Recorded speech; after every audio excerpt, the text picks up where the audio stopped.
네, 저희 집 큰아이는 올해 초등학교 6학년인데요. 저와 이제 여기서 같이 6년을 지내신 분들은 벌써 그런가? 이렇게 또 생각도 하실 겁니다. 여기 제가 처음 왔을 때 2013년 그 후반부, 그때가 이제 유치원 막 마치고 이제 해 바뀌면 초등학교 들어가는 때였는데 어느덧 지금 6학년이고 졸업을 몇 달 앞두고 있습니다. 뭐 그게 지금 주된 이야기는 아니고요. 이제 요즘은 스마트폰들을 초등학생도 많이 가지고 다니는데 아시는 분은 아시겠지만 저희 집은 좀 일종의 그런 교육 방침을 세우기를 스마트폰을 일찍 안 주기로 하고 너 대학생 되면 준다 이렇게 혹시 이제 크면서 조금 딜이 협상이 있을지 모르겠지만 일단은 그렇게 선언을 하고 하는데 이제 그래서 그 뭐 기어라든지 이제 스마트 기능 워치 있지 않습니까? 그거는 나중에 그 미아 방지를 위해서도 필요하겠더라고요. 그래서 처음에는 이제 키즈폰이라 그래서 그런 거 채워줬다가 요즘은 그 기어 같은 기능 그거를 이제 주는데 지난번 이제 여행 한번 갔다 오면서는 이제 전화기 기능 없는 이제 카톡을 비상시에 해야 되니까 전화기 기능 없는 이제 좀 오래된 구형 폰을 하나 사서 지금도 이제 멀리 떨어져 있는 친구와 카톡을 하고 싶을 때는 일주일에 한 번 정도 엄마 허락을 받고 빌려가서 그걸로 카톡을 하고 뭐 그렇게 하고 있습니다. 근데 이제 또 그 나이 때 한참 하고 싶은 것들이 있으니까요. 뭐 게임도 그렇고 아까 뭐 취미생활 얘기 나누셨습니다만은 고백하면 저도 벌써 한 20년 전이니까 그것도 꽤 이미 어른이 된 다음인데도 한참 결혼 전에 이제 게임에 또 몰입해서 막 이제 한참 삼매경에 빠진 때도 있고 그랬습니다. 그래서 혹시 지금 가정에 자녀가 게임 중독이라고 이제 우리가 표현할 땐 중독인데 자녀는 이제 인정하지 않을 수 있지만 뭐 그래서 좀 상담이 필요하다 그러면 이렇게 만남을 주선해 주십시오. 그럼 뭐 만나서 중독을 고쳐주겠다는 건 아니고 이제 무슨 게임이 재밌는지 제가 재밌게 수다는 함께 떨어질 수 있고요. 근데 사실은 그게 중요한 출발점이 될 수 있습니다. 그냥 내 어른이 늘 볼 때 게임은 백해무익한 것이고 막 이제 너 좀 줄여라. 물론 그게 다 이유가 있는 일리 있는 것인데 일단은 이제 내 세계가 뭔지 즐거움이 뭔지 이해하는 점에서 같이 출발을 하는 것도 이제 필요하기는 한데 아무튼 이제 그 게임 좋아하는 느낌 아니까 또 이제 이제 점점 크면서 가족이 같이 좀 게임도 때로는 하나의 좋은 통로가 될 수 있겠다 해가지고 같이 할 수 있는 거를 이렇게 해서 일주일에 딱 한 번 뭐 1시간 정도씩 한다 뭐 이렇게 규칙을 세워놓고 진행을 하고 있습니다. 뭐 그러다 보니까 그 큰아이 입장에서는 스마트폰 들고 다니면서 스마트폰을 주로 안 주는 이유가 이제 이 앱으로 온갖 것을 다 할 수 있기 때문인데 이제 친구들은 다 들고 다니잖아요. 그리고 이걸로 다 게임을 하고 있으니까 이제 교회 와서도 요즘 좀 그렇게 하지 말라고 하긴 했습니다만 이렇게 들여 지나가다 보면은 친구들이 스마트폰 들고 게임하는 것을 이렇게 목을 빼고 궁금하니까 이렇게 쳐다보고 있는 장면도 많이 보고 합니다. 지난번 소풍 갔을 때도 이제 보니까 친구들이 스마트폰 거기서 하고 있으니까 또 옆에서 이렇게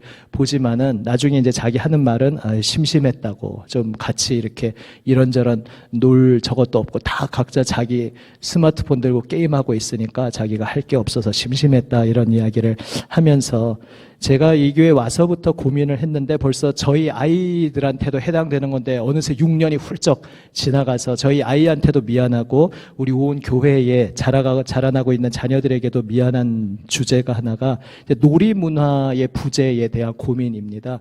사실은 스마트폰 하지 마라 뭐 이렇게 금지하는 게 되는 게 아니고 제가 알기에는 대부분 가정은 이미 일찍부터 허용했기에 이제 스마트폰이 익숙해졌는데 새삼 그거를 너 하면 안 돼 이렇게 회수할 수는 없는 거고 문제는 대안이 늘 있어야 한다는 것이죠. 전에 한번 말씀드린 적이 있습니다. 그 깔뱅의 사역에서 제가 참 감탄했던 것 중에 하나가 이제 그 전에 산에 있는 기독교인들과 평지에 있는 기독교인들의 갈등이 있었다는 것이죠. 종교개혁 시대에. 평지에 있는 사람들은 농사 지으면서 살면 되는데 산에 있는 사람들은 자기가 할 게 없으니까 결국은 여관업을 하고 하는데 이제 쯔빙글리 같은 개혁, 이제 좀 더 급진적인 개혁자는 주님을 섬기는 자로서 어떻게 성결치 못하게 그런 여관업을 할 수 있는가 하면서 막 반대하니까 그 산에 있는 기독교인들이 그럼 우리는 뭐 먹고 살란 말이냐 이제 반발하고 하고 그래서 막 좀 전쟁도 일어나고 이런 이야기 역사를 보면서 그런데 꼭 그거에 대안으로 깔뱅이 했는지는 제가 만나서 못 물어봤습니다만 깔뱅이 이제 스위스에서 일으킨 것이 시계 공업인 것이죠. 산에서 농사를 지을 수는 없지만 그 공장을 짓고 많은 어떤 거대한 장비가 필요한 것도 아니고 좁은 공간에서 손재주를 가지고 할 수 있는 시계를 제조하는 일들을 대안으로 제시해서 대안이 중요하다는 것이죠. 오늘날도 이제 스위스의 시계라고 하면 대명사가 되지 않았습니까? 하지 말라 하는 거 이전에 무언가 다른 대안이 중요하고 오늘날 놀이 문화도 마찬가지입니다.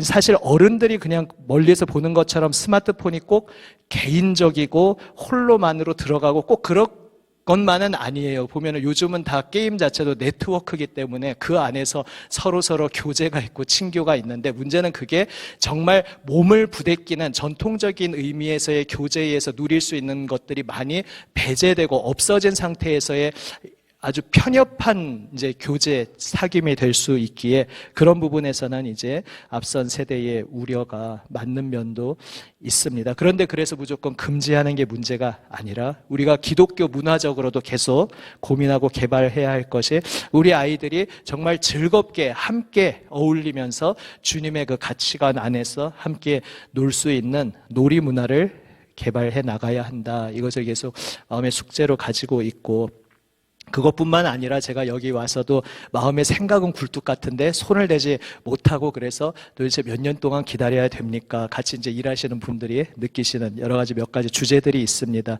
좀 내년부터는 시작을 할 수 있지 않을까. 이제 전환점을 또 맞아서 생각을 하고 그게 이제 제가 혼자 할 일이 아니라 제가 너무 혼자 이렇게 짊어지고 있으니까 시작이 안 되는 것 같아요. 그냥 여러분과 함께 던지고 계속 만난 자리에서 제가 던지는 주제들에 대해서 관심이 있는 분들이 함께 모여서 놀이 문화에 관심이 있는 분은 그걸 같이 고민하고 토의하면서 같이 만들어 나가면 좋겠습니다. 그런데 아이들만이 문제가 아니라 어른들도 우리 어른 기독교인들도 내가 뭘 하면 놀지 무슨 여가 생활을 할지 내가 의무적으로 해야 되는 것 말고 즐거움으로 기쁨으로 무엇을 해야 할지 사실 딱히 찾기가 쉽지 않은 시대를 우리가 살고 있습니다. 시간적으로 일단 너무 부족해서 시간을 낼 수 없어서도 그렇고 나 혼자 무언가 하기에는 엄두가 나지 않는 여러 가지 제약들이 있습니다. 이제 아까 여러 가지 그 취미 생활들 이제 나누셨을 텐데요. 거기에서는 이제 개인적으로 할 수 있는 취미 생활도 있을 것이고 같이 해 나갈 수 있는 것도 있고 근데 개인적으로 하는 것도 나름대로 의미는 있습니다. 그런데 또 오늘 저희가 생각해 보는 주제는 다 함께 얼쑤 좋다 이렇게 무언가 함께 놀고 함께 즐거워하는 그러한 것들 그 길을 우리가 계속 고민하고 찾아가면 좋겠다라는 생각을 합니다. 이러한 맥락에서 이제 신명기 16장 9절에서 17절 말씀은 함께 읽어보시겠습니다. 오늘 제목이 온전한 즐거움인데요. 구약성경 287면입니다. 구약성경 287면 신명기 16장 9절에서 17절 말씀 교독합니다. 제가 먼저 16장 9절을 읽습니다. 우리 새벽에 얼마 전에 지나간 본문이죠. 오늘은 그때 보지 않은 다른 관점에서 한번 보겠습니다. 제가 먼저 16장 9절을 읽습니다. 7주를 셀지니 곡식의 낫을 대는 첫날부터 7주를 세어 내 하나님 여호와 앞에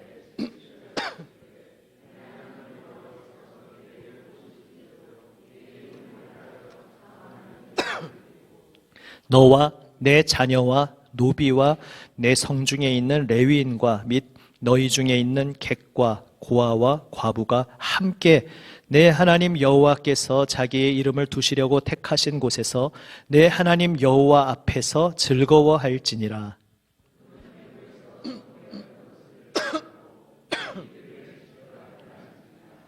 너희 타작 마당과 포도주 틀의 소출을 거두어 들인 후에 이레 동안 초막절을 지킬 것이요 내 성중에 거주하는 레위인과 객과 고아와 과부가 함께 즐거워하되 내 하나님 여호와께서 택하신 곳에서 너는 이레 동안 내 하나님 여호와 앞에서 절기를 지키고 내 하나님 여호와께서 내 모든 소출과 내 손으로 행한 모든 일에 복 주실 것이니 너는 온전히 즐거워할지니라. 너희 가운데 모든 남자는 1년에 3번 곧 무교절과 칠칠절과 초막절에 내 하나님 여호와께서 택하신 곳에서 여호와를 배웁되 빈손으로 여호와를 배웁지 말고. 함께 읽습니다. 각 사람이 내 하나님 여호와께서 주신 복을 따라 그 힘대로 드릴지니라. 아멘. 온전히 즐거워할지니라 라는 말씀을 하고 있습니다. 온전한 즐거움의 비결, 비밀이 오늘 본문 안에 있습니다. 그 중에 중요한 첫 번째 요소는 바로 내 하나님 여호와 앞에서 즐거워할지니라 라는 것이죠. 11절 후반부에도 있습니다. 내 하나님 여호와 앞에서 즐거워할지니라. 그리고 10절에 보시면 10절 후반부에 내 하나님 여호와께서 내게 복을 주신 대로 내 힘을 헤아려 자원하는 예물을 드리고. 이 온전한 즐거움의 잔치가 이스라엘 공동체 안에 있는데 그 이스라엘 공동체의 잔치, 온전한 즐거움의 잔치의 기본 밑바탕 전제는 무엇인가 하면 바로 하나님 여호와 앞에서 즐거워하는 잔치였다는 것입니다. 다른 말로 하면 하나님께서 우리에게 이미 복을 주셨습니다. 그 복 주신 것을 기뻐하고 발견하고 누리는 것이죠. 아까 저희가 찬송한 것처럼 받은 복을 세어 보아라. 저희가 이제 매주 바뀌는 찬송이 있고 달마다 바뀌는 찬송이 있지 않습니까? 이제 참회의 기도한 후에 부르는 영광송과 예배 마지막 부르는 소망의 찬양은 이제 달별로 바꾸고 있는데 그 소망의 찬양 이번에 특별히 그 찬송을 정한 것이 이제 10월 달이 저희가 추수감사절을 10월로 당겨서 지내고 있으니까 그 감사의 절기이기도 하고 또 우리 민족에게 있어서도 이미 추석은 이제 좀 지났지만은 이제 추수와 감사의 절기이기도 하고 이때에 받은 복을 세어보면 좋겠다. 주님께서 우리에게 베풀어 주신 그 은혜와 복이 얼마나 놀라운지 사실 세어보기 전에는 힘든 게 더 크게 보이고 어려운 것들이 더 크게 보일 수 있는데 가만히 영적인 눈을 뜨고 하나님께서 이미 나에게 얼마나 놀라운 것들을 베풀어 주셨는지 세어보는 게 필요하다는 것이죠. 이렇게 표현해 볼 수 있다면 세어보는 것이 믿음이다 이렇게 표현할 수 있습니다. 세어보는 것이 믿음이다. 세어보는 것이 이제 세어본다는 게 한자말로 하면 계산인데 계산이라는 말은 보통 이제 그냥 중립적으로 쓸 때 말고는 부정적으로 쓰는 경우가 많죠. 뭘 자꾸 계산을 한다, 뭐 자꾸 앞뒤를 잰다. 그런데 그러한 부정적인 계산 말고 긍정적인 계산이 성경에 있습니다. 세어보아라. 시편 90편에서는 너의 날수를 세어보아라. 너의 날수를 세어보고 인간의 인생이 얼마나 덧없이 짧다는 것을 새삼 확인하면서 그렇다면 나의 짧은 인생 하나님 앞에서 어떻게 살 것인지 그것을 다시 한번 숙연히 엄중히 느끼도록 너의 날수를 세어보아라 라는 말씀이 있습니다. 한두 번 말씀드렸지만 자꾸 오늘 저희 집 이야기를 하네요. 둘째 아이 산이라는 이름이 이제 샘산자인데 보통 산수할 때 그 한문 말고 이제 다른 한문을 썼습니다. 아시다시피 이 산이 정조의 그 이름 유명한 드라마 제목이었는데 그 한자를 감히 왕의 이름을 전주희 씨도 아니면서 감히 그 왕의 이름을 가지고 와서 붙였는데 그것도 뜻은 똑같이 샘산자인데 보면서 그것을 시편 90편 그 모세의 고백을 담아서 이제 지은 이름입니다. 나의 날수를 세어보는 그것이 지혜인데 날수를 세는 지혜로운 인생이 되어라 라는 의미입니다. 사실 저희는 이름 글자를 먼저 정해놓고 그 뜻을 찾아갔기 때문에 어떻게 보면 갖다 맞춘 것 같지만 아무튼 정말 그 센다는 의미를 그때 생각을 하고 있었기 때문에 보고 있었기 때문에 그것을 붙였는데요.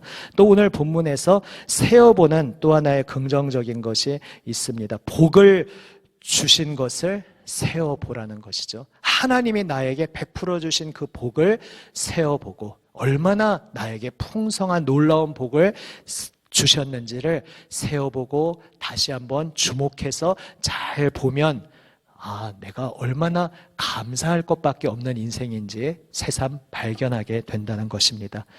우리가 개인적으로 쉬고 즐기는 어떤 내용들도 있을 수 있습니다. 또 공동체가 함께 즐기고 누리는 어떤 것도 있을 수 있습니다. 그런데 그 어떤 것이든지 그 즐거움이 진정한 즐거움이 되기 위한 가장 밑바탕은 하나님 앞에서 하나님의 관점으로 보는 것입니다. 하나님께서 나에게 이미 얼마나 놀라운 그 십자가 보혈의 은혜를 베풀어 주셨는지, 내가 오늘 호흡하고 살아가는 이 자체가 예수님의 그 피값으로 주신 생명의 은혜로 살고 있다는 것을 생각하면 지금 내 삶에 때로는 오르막, 때로는 내리막, 부침이 있고 힘겨운 시간도 있고 즐겁고 가벼운 시간도, 또 너무 무거워서 힘겨운 시간도 있지만 어떤 시간들 속에서도 변치 않는 것, 바다가 위에서는 때로는 풍랑으로 물결이 뒤집어질 것 같고 때로는 잔잔하기도 하지만 어느 때든지 상관없이 그 바다 깊은 밑바닥은 늘 잔잔함을 유지하고 있듯이, 우리의 삶이 경량의 폭풍이 휘몰아칠 때든지 아니면 별로 어려운 일이 없어서 요즘은 좀 그래도 평탄하네, 요즘만 같으면 좋겠다 생각할 때든지 어느 때든지 우리의 저 깊은 영혼의 밑바닥은 주님께서 나에게 베푸신 은혜를 늘 기억하고 그 은혜를 감지하고 세어보면서 그 은혜에 감사하는 마음이 늘 우리 밑바닥에 고요하게 잠잠하게 자리 잡고 있기를 바랍니다. 아멘. 받은 복을 세어보는 자리에서 모든 기쁨과 모든 즐거움과 또한 우리의 함께 어울려 더불어 잔치함, 함께 놀며 즐김, 이 모든 것들이 하나님께서 우리에게 복 주셨습니다 라는 바로 그 자리에서 나옵니다. 한 번 정도 말씀드린 것 같은데요. 정말 밥 한 토를 먹는 게 정말 이렇게 놀라운 자리구나 느꼈던 것이, 그냥 짧게 아주 그냥 압축해서 말씀드리겠습니다. 그 김진홍 목사님이 예전 이제 청계천에서 사역하다가 사람들을 다 데리고 이제 내려가서 마을 농촌 공동체를 이루는데 그게 농사가 제대로 잘 안 되어서 계속되는 실패 가운데 함께 기도하고 고민하고 연구함 속에 드디어 제대로 된 쌀 수확을 거두어서 그것으로 밥을 지어서 함께 상을 차려서 둘러 앉았는데 한 수를 뜨다가 누구가 먼저라고 할 것도 없이 울음을 터뜨리면서 막 눈물바다가 됐다는 거죠. 이 쌀이 뭐냐? 이 밥이 뭐냐? 이게 하나님께서 은혜 베풀어 주셔서 우리가 올해 농사 제대로 결실 맺게 하고 굶지 않게 우리에게 주신, 하나님이 주신 밥이다. 그 밥 앞에서 너무너무 감격과 감사로 울음을 터뜨리면서 서로 부둥켜 안고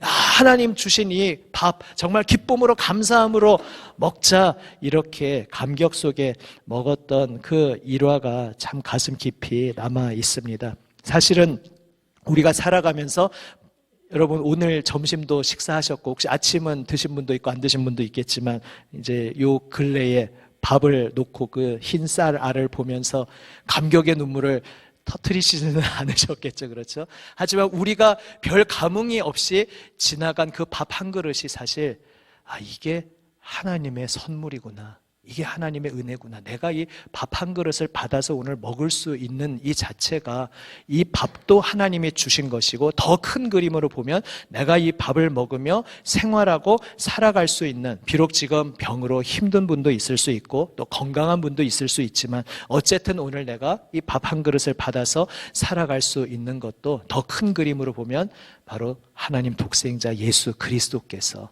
내 모든 죄를 짊어지시고 나를 대신하여 십자가에서 그 고통을 당하시고 나의 죄를 씻어 주셨기 때문에, 그래서 나를 하나님의 자녀로 불러주시고 인쳐주시고 하나님 백성 삼아 주셨기 때문에 내가 오늘 이 밥을 먹습니다 라는 것이 사실 우리가 밥상을 앞에 놓고 드리게 되는 감사의 고백인 것입니다.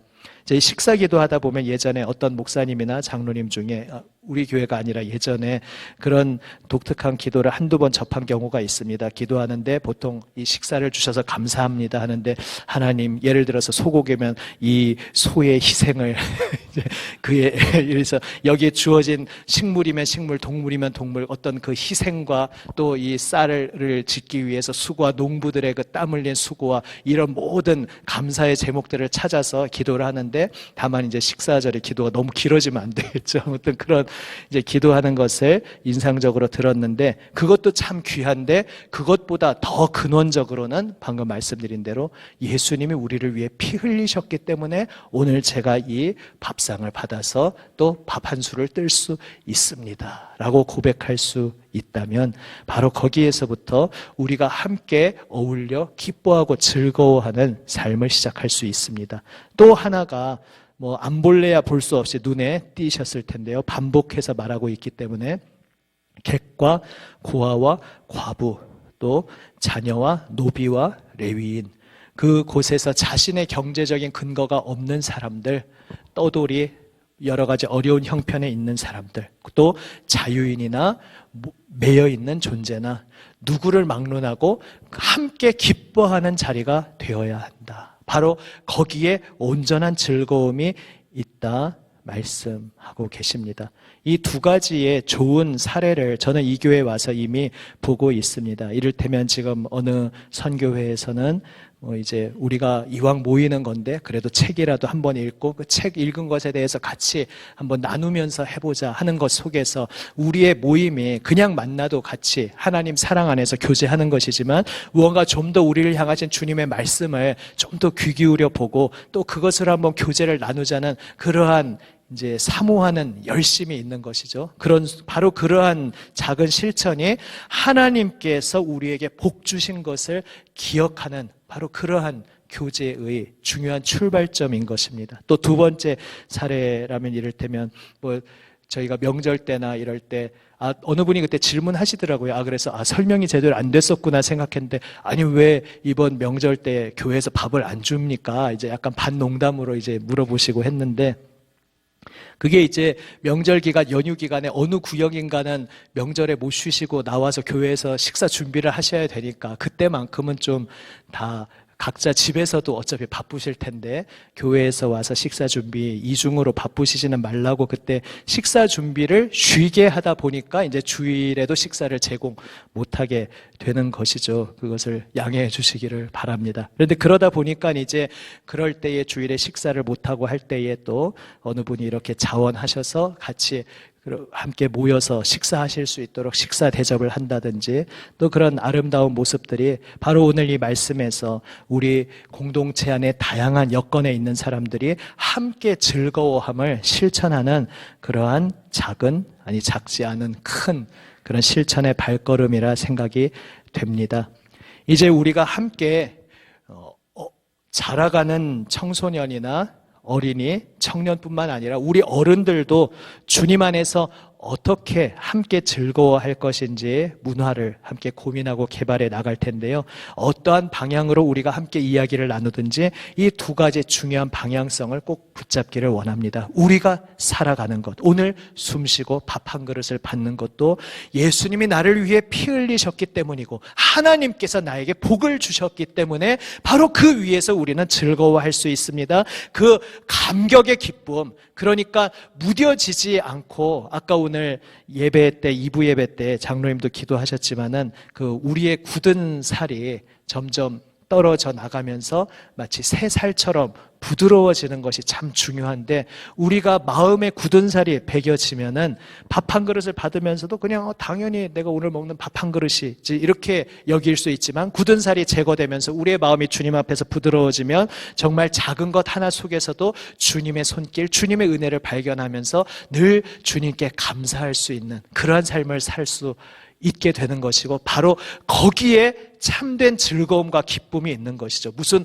갑자기 굉장한 것이 나에게 인생에 들어와서 새로운 게 생겨서 그게 기쁨이 있는 것이 아니라 이미 나에게 감당할 수 없는 은혜로 다가오신 주님을 우리가 무뎌져서 그것을 느끼지 못해서 문제지, 그것에 민감하게 깨어 있을수록 우리에게 참된 기쁨이 넘친다는 것을 기억하시고, 또한 그 정신 위에서 여러 가지 형편 속에서 예를 들어 주일 예배도 제가 그냥 말 나온 김에 화두만 던집니다. 이것도 고민은 하고 당회에서도 얼핏 말씀은 드리지만 저도 뭐 구체적으로 아직 어떤 실행합시다 뭐 이렇게 행동력으로 해보지를 못했는데, 우리는 당연하게 주일에 발걸음해서 여기 앉아 있는데 여기 오시는 분 중에서 비가 안 오면 올 수 있지만 비가 오면 못 오시는, 뭐 기계를 의지한다든지 그러시기 때문에 그런 성도분들도 있으시고, 또 몸의 형편이나 여러 가지 문제로 이 자리를 사모하지만 몇 주, 몇 달, 몇 년 동안 이 자리에 나오지 못하는 분도 있는데, 그건 그 사람 사정이지, 이게 아니라 그 여건이 안 된다면 그래도 그렇게 사모하는 자리에 함께하지 못하는 분들, 그게 내 문제라고 여기고, 그분들을 위해서 우리가 그분이 공동체 예배의 기쁨을 맛볼 수 있도록, 저도 가끔 신방을 갑니다만 그것보다 더 자주 성도들이 무언가 어떤 모임이 결성이 된다든지 어떤 행동의 움직임을 하면서 우리가 당연하게 누리고 있는 것들에서 소외되고 힘겨움을 느끼는 분들을 위해서 내가 한 번 더 손을 뻗고 내가 더 한 걸음을 내딛는 그러한 실천의 자리가 무엇이 있을까? 그것도 이미 행하고 계신 아름다운 사례들도 또 이미 저도 보고 있습니다. 이게 교회 혼자 오시기에는 힘든 분들을 위해서 본인이 차를 가져가신다든지 해서 또 섬김으로 같이 오는 아름다운 움직임이 이미 있는 것을 알고 있습니다. 여기에서 우리가 또 내가 한 걸음 우리가 무엇을 함께 할 수 있을까 고민함 속에서 하나님이 주신 은혜에 늘 깨어있고 그 주신 복을 우리 모두가 함께 누리는 온전한 즐거움을 누리는 우리 온 성도가 되시기를 우리 주님의 이름으로 축원합니다. 아멘.